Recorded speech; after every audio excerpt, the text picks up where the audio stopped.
ये तपी माने किपरि गोपी हिकरे जन्म हेले जो भगवान को पाइबा पई जुग जुगर तपस्या दरकार से भगवान को एते शीघ्र केमिति गोपी माने पाइले गोपी माने किए ये गोपी माने कोठु थिले काहे कि माने गोपरे जन्म हेले आपण समस्त जनिले आह्लादित हेबे जेतबे तृतीय जुगर कथा मर्यादा पुरुषोत्तम श्री रामचंद्र जिते रघुकुल रे जन्म हेले मंगल भवन अमंगल हारी द्रबहु सुदश रथ जीर बिहारी जेतबे स्वयं भगवान मर्यादा पुरुषोत्तम श्री रामचंद्र पितृ सत्य पालन करिबा पई 14 वर्ष वनवास कले जो मर्यादा पुरुषोत्तम श्री रामचंद्र को गुरु वशिष्ठ विश्वामित्र गुरु वशिष्ठ कले हे राम राति पाई गला परे तुमको राज्याभिषेक पुष्याभिषेक करा जीव किंतु राति पाई गला परे जो राम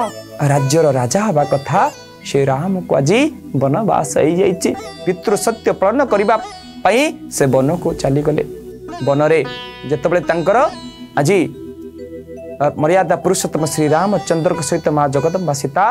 शेषनाग अनंत दंडकारण्य जंगल भितर बास करुचंती ई समय बाबाजी माने देखुचंती जे जो भगवान को आमे व्रत यज्ञ तपस्या करी जुग जुग धरी में पाउन गोटे नारी भगवान को पाखरे बोलुची यदि स्वयं भगवान हमको नारी कर दियंते आमे तो एठी भगवान को पाई जानतु ई समय भितर राक्षस राज रावण सीता को हरण करी नहीं गला आ बाबाजी माने प्रार्थना करुचंती भगवान तो एठी पाखरे अछंती तांको पाखरे केही नांती विधाता जदी करंता नारी वरण करंतु को दंडधारी जदि भगवान हमको विधाता नारी कर दियंता स्वयं भगवान को एठी हमें पति रूप में वर्ण कर दियंतु स्वयं भगवान मर्यादा पुरुषोत्तम श्री रामचंद्र दंडकारण्य गंगा नदी स्नान करुचंती और यही समय समस्त बाबाजी माने निश दाड़ को काटी नाउ तुम्बा को छाती बांधी जंगली फल को ओठले बड़ी धोती की खोली सब शाढ़ी भाया पिंधि देइचंती भगवान रामचंद्र नदी स्नान करुचंती आ समस्त बाबाजी माने नारी वेश धारण करी किए पत्थर संधि किए बालुका शज्या किए गछ पछपटे छकी छकी भगवान राम कर अमृतमय रूप को दर्शन करुचंती जेतबेले भगवान मर्यादा पुरुषोत्तम श्री रामचंद्र नदी स्नान सारी ऊपर को उठुचंती एई समय समस्त बाबाजी माने जई नारी वेश धारण करी तांका आगे ठिया हो गले हठात मर्यादा पुरुषोत्तम श्री रामचंद्र बाबाजी मानक रही अमृतमय नारी वेश देखी कहले हे माँ माने ना माँ माने कौन आम सब प्रेमिका माने जन्म जन्मांतर आपण को प्रेम करुचु ये समग्र सृष्टि आपण एकमात्र पुरुष आम समस्त नारी जन्म जन्मांतर आपण को प्रेम करुचु आज आसीचु आपण को विवाह करी भगवान राम हाथ जोड़ी कहले हे तपी माने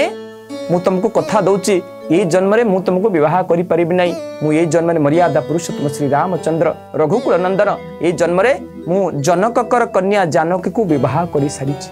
आ ए जन्म रे मु आउ का को विवाह करि परिबि नै मु जाउची राक्षस राज रावण को विनाश करिबा पई मोर जन्म बा दुष्ट निवारी संथ पाळु मोर जन्म बा दुष्ट मानक निवारण करिबा पई ये कथा सुनी बाबाजी माने नारी वेश धारण करी कहले हे भगवान तमे आमर स्वामी जदि आपण को आमे न पाइबो आज ये नदी रे बुड़ी प्राण झास दो भगवान कहले हे बाबाजी माने तमे मन दुख कर नै मु तुमको कथा दउची आरो जन्म रे द्वापर जुग रे तमे सब तपी माने गोपी हेकरी जन्म हबो आउ मु निजे मर्यादा पुरुषोत्तम श्री रामचंद्र भगवान कृष्ण हेकरी जन्म हेबी आउ द्वापर जुग रे मोर एक पत्नी नथेबे अनेक पत्नी थेबे मु गोपरे तुम सहित ब्रजलीला करी गोपलीला करी सेतबले तुम जीवन सार्थक हब तेणु हे सज्जन माने ये अमृतमय प्रसंगर मूल कारण होची बाबाजी माने जन्म जन्मांतर जोग तपस्या व्रत करी भगवान को पाई पाले किंतु प्रेम द्वारा भक्ति द्वारा आज भगवान को पाई पाले तेणु अमृतमय गल्पर मूल कारण कली जुगरे केवल साधन कहले संत शिरोमणि तुलसीदास कहले कली जुगर गोटे साधन कौन कली जुगे केवल नाम आधारा जपत नर रौ सिंधु पारा राम सिया राम जय जय राम तो कली जुगे केवल नाम आधारा तो हे सज्जन माने आज सब तपी माने गोपी ही जन्म हेले आ भगवान कृष्ण ही जन्म हेले आ